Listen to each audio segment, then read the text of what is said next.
Natik kardeş bak o dediğim şeyler bunlardı. 35 tane birinci, ikinci, üçüncü karnı şeyler. Hamısı da balalı. Bir kapında hayvanlı kardeş. Bak o satlası hayvan bu hayvanları kardeş. Bak gör nece hayvandı maşallah.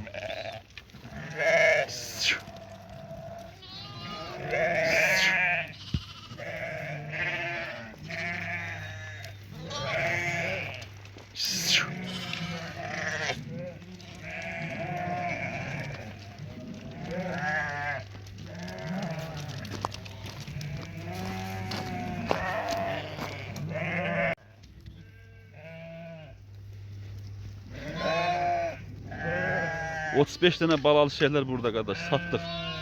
Birinci, ikinci, üçüncü karnı hamısı. İri kuzulu. Kime lazımsa zengeleyebilir kardeşler. Şehdi hamısı. Bir kapında hayvanlardı. İnşallah.